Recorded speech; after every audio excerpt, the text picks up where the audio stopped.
All right, the red light's on. That means we go. What's up, Internet? KK checking in here with Evan Lesson. This guy is a Flickr god.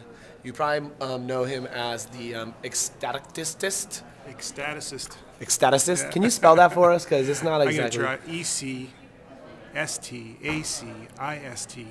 Ecstaticist. But really, like the ecstasy, easiest. The practice of ecstasy. Ecstaticism. Awesome. We'll be practicing some ecstasy later this evening, I think. So it's good that we have a mentor and guide here with us to help us along. No, really, the easiest way to find him on Flickr is to go to Explore. That's where the most popular, most interesting photos on Flickr are.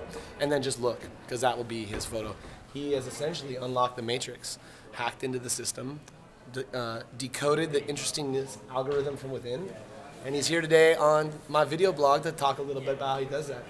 So tell us some of the secrets, man. Well, it changes through time. Obviously, the mythical creature called the magic donkey is the one that guards the gate to the Interestingness archive. It's actually a Russian programmer. I can't remember his name off the top of my head. Sergey, yeah.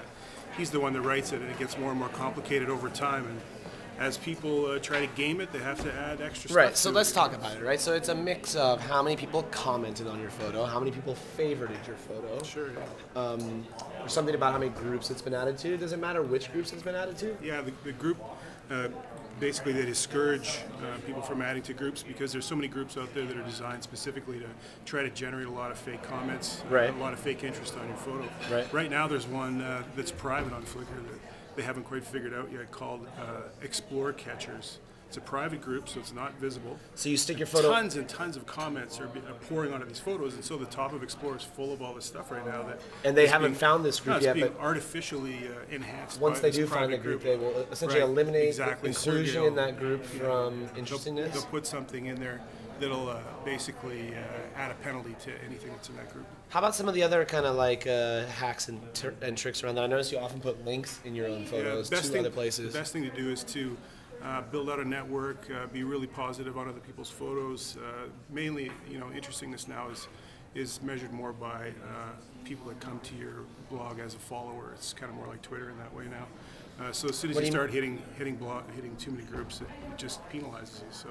So what do you mean by followers like Twitter? You mean that more people who add you as a friend? Yeah, as a contact, as a Flickr friend, yeah. So I think I've got about 3,500 people following me right now. So when I post on Flickr, my photo appears instantly on 3,500 people's Flickr homepages, so that generates a lot of traffic. So you're not saying a direct impact. Then your number of friends on Flickr doesn't directly impact the interestingness of your photos, but in a roundabout way, it's exposed to more people, and therefore without having to go through some kind of a fake thing like going to an Explore-oriented group and trying to generate a bunch of fake comments. Cool. And what's been the kind of like actual result of, other than the kind of nerdy unlocking the matrix thing and it kind of being fulfilling that you can kind of post a photo every day and be the #1 most popular photo on Flickr? Well, it's a great learning experience. I've met so many great photographers on Flickr that have taught me a huge amount about all aspects of photography. Meet people from all over the world, and the more active you are, and the more you start to get exposure through Explore, the more interesting people you meet. So it's just a self-compounding thing. I'm sure you know what I'm talking about with that. Well, I'm totally inspired by both your photography and the way you've kind of used the system to kind of get it out there and stuff. You have a book forthcoming, right? A macro photography book? I hope so, yeah. Be out in the summer? Maybe. We'll see how it goes. He's being humble. You're my original Flickr inspiration, Chris. So all right, before this becomes a circle jerk, we're going to bounce out.